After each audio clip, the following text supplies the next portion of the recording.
আসসালামু আলাইকুম রহমতুল্লাহি বারাকাতু।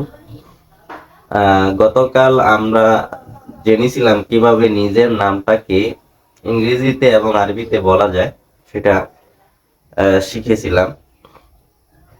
আজকে আমরা শিখবো আমাদের আত্মীয় স্বজন বা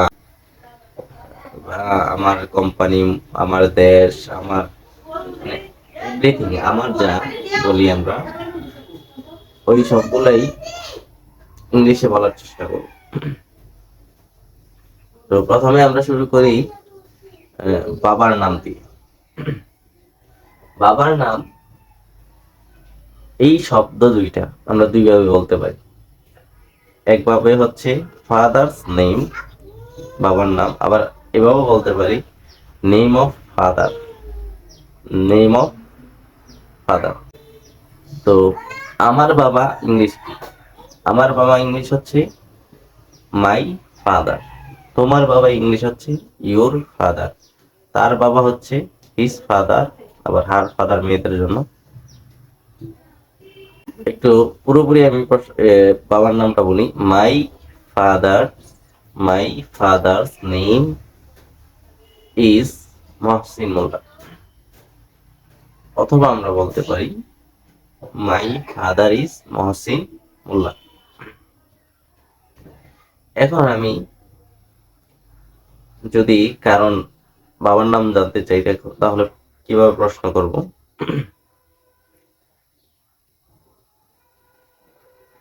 প্রশ্ন করার জন্য আমাদের বলতে হবে তোমার বাবার নাম কি। যেহেতু প্রশ্ন হচ্ছে কি, তাহলে আমরা হোয়াট দিয়ে প্রশ্ন করব। তাহলে বাক্যটা হচ্ছে what is your father's name, what is your father's name. অথবা আমরা একটু সংক্ষেপে বলতে চাইলে, একটু টেনে বলতে গেলে, তাড়াতাড়ি বলতে গেলে এভাবে বলতে পারি what's your father name, what's your father name. আবার আরেকভাবে প্রশ্ন করা যায় যে তোমার বাবা কে?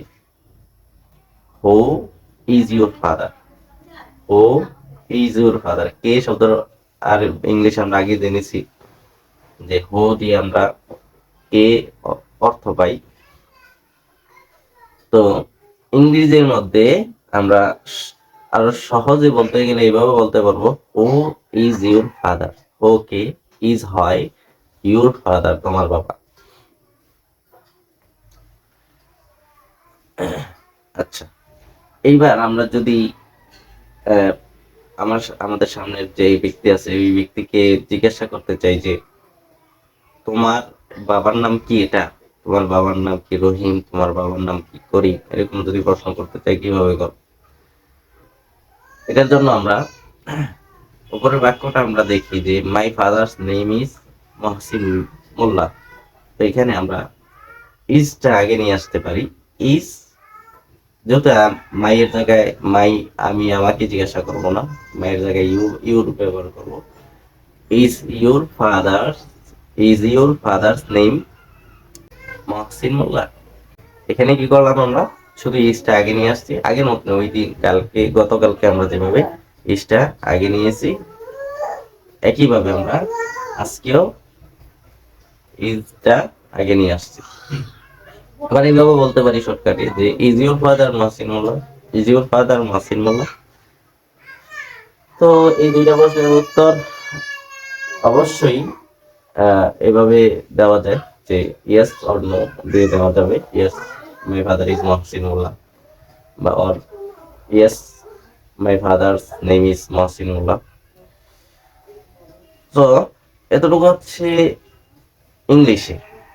ইংলিশে আরো কিছু বিষয় দেখি, যেমন আমার আমার আমার সাথে সম্বন্ধ করি শুধু বাবা না, আমার সাথে সম্বন্ধ করি মা, ভাই, বোন, চাচা, চাচি, দাদা, দাদি, খালা, খালু, এরকম অনেককে আমরা সম্বন্ধ করি। এমনকি আমরা সম্বন্ধ করি নিজেদের সাথে আমার দেশ, আমার বাড়ি, আমার ঘর, আমার শহর, ঠিক আছে, আমার বন্ধু। আমারের সাথে যত ইয়ে করতে পারি, ওইগুলো আমরা ওই শব্দগুলো দিয়ে আমরা বাক্য তৈরি করার চেষ্টা করব। তাও আমি কয়েকটা শব্দ, ইংলিশ শব্দ কমেন্ট বক্সের মধ্যে দিয়ে দেব, যেগুলো দিয়ে নিজের সাথে সম্বন্ধ করা যায়। তারপর আমি কিছু বলে দিতেছি, যেমন বাবা মানে হচ্ছে ইংলিশে ফাদার, মা ইংলিশে হচ্ছে মাদার, বোন ইংলিশ হচ্ছে সিস্টার, ভাই ইংলিশ হচ্ছে ব্রাদার, তারপর চাচা চাচি, চাচা, আঙ্কেল, চাচি, আন্ট, তারপর হচ্ছে কন্যা, মেয়ে হচ্ছে ডটার, সন বা পুত্র হচ্ছে সন, দেশ ইংলিশ হচ্ছে কান্ট্রি, জেলা ইংলিশ হচ্ছে ডিস্ট্রিক্ট, থানা ইংলিশ থানাই। তো এখন আমরা আরবিটা দেখি, আরবিতে কিভাবে আমরা আমাদের সাথে সম্বন্ধীয় ব্যক্তিদের নাম বলতে পারি এবং আরেকজনের সাথে সম্বন্ধীয় ব্যক্তির নাম জানতে পারি। তো আমরা যদি আরবিতে আমার সাথে সম্বন্ধীয় ব্যক্তি বা আমার বাবার নাম জানতে বলতে চাই, তাহলে আমি কি বলতে পারি দেখেন, ইসমু আবি, ইসমু আবি, খেয়াল করেন, ইসমু সাধারণত নাম, আবি আমার বাবা, আবি আমার বাবা। আবির সাথে আবুন সদর অর্থ হচ্ছে বাবা, আর এর সাথে শেষে যদি ইয়া যুক্ত হয়, ইয়া মুতাকাল্লিম, তাহলে হয় আমার বাবা। আমার বাবা আবি, আবি মহসিন মোল্লা, আবি মহসিন মোল্লা। অথবা আমরা দুইভাবে বলতে পারি, একটা হচ্ছে ইসমু আবি মহসিন মোল্লা অথবা আবি মহসিন মোল্লা, দুইভাবে আমরা বলতে পারি। এখন আমরা যদি প্রশ্ন করি যে তোমার বাবার নাম কি, তাহলে আমরা এইভাবে প্রশ্ন করতে পারি যে মা ইসমু আবিকা, মা ইসমু আবিকা, অথবা মান আবুকা, এই শব্দটাও ব্যবহার করতে পারি। মান শব্দটা কে, আবুকা তোমার বাবা। একটু একটা বিষয় লক্ষ্য করেন, আবি শব্দের শেষে ইয়া আছে, আবার আবার বলছি এক জায়গায় আবু, ওয়াও বলছি। তো এটা কাওয়াইদের একটা নিয়ম যে আবুন, আখুন, হাম, হানুন, হান, জু, এই শব্দগুলো যখন আসে তখন যদি সম্বন্ধবাচক হয়, শব্দটা যদি সম্বন্ধবাচক হয়, তাহলে এর এর শেষে ইয়া যুক্ত হবে, বা হরফে জার আসলে এর সাথে শেষে ইয়া যুক্ত হবে। হরফে জার পরবর্তীতে আমরা জানবো হরফে জার কি। এখানে হরফে জার আসে নাই, কিন্তু সম্বন্ধ হয়েছে। তবে স্বাভাবিকভাবে যদি আসে তাহলে সেটা ওয়াওই হবে। তো এখানে মা ইসমু আবিকা, ইসমু আবি, ইসমু আবি, বাবার নাম। সম্বন্ধ বলতে হচ্ছে কোনো একটা কিছুর সাথে অন্য একটা কিছু সংযোগ সাধন করা। যেমন আমার বাবার নাম, বাবার নাম, এই জায়গার মধ্যে একটু লক্ষ্য করেন, নামটাকে বাবার সাথে অ্যাড করা হয়েছে, এই কারণে শেষে ইয়া হয়েছে। যদিও এখানে আবার এটা ভাববেন না যে ওই প্রথমে যে আবি, ইসমু আবি শব্দটা ব্যবহার করছে, এই ইসমু আবি এর পরে যে ইয়াটা আছে আমার বাবা, এর ইয়াটা কিন্তু ইয়া মুতাকাল্লিম, কিন্তু ইসমু আবিকা এখানে ইয়া মুতাকাল্লিম না, এখানে ইয়াটা আসছে কাওয়াইদের নিয়ম অনুসারে। আর মান আবুকা, আবু এর শেষে যে ওয়াও আছে এটাও কাওয়াইদের অনুসারে আসছে।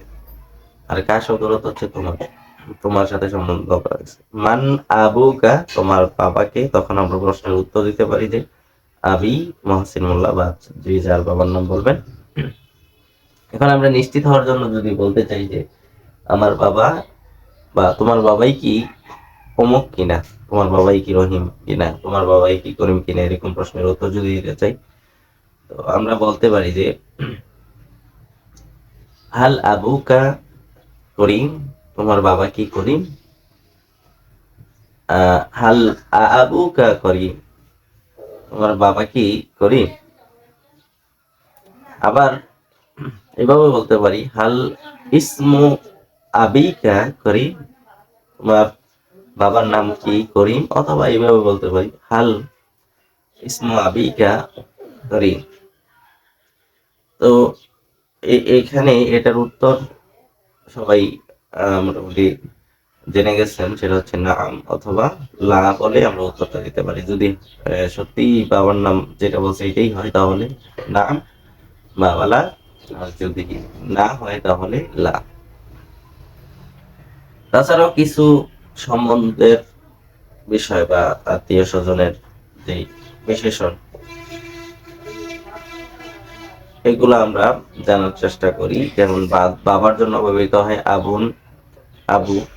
মায়ের জন্য ব্যবহৃত হয় উম্মুন, ভাইয়ের জন্য আখুন, বোনের জন্য উখতুন, দাদার জন্য জাদ্দুন, দাদির জন্য জাদ্দাতুন, নানান নানির জন্য জাদ্দুন জাদ্দাতুন, ফুফা ফুফুর জন্য আমুন।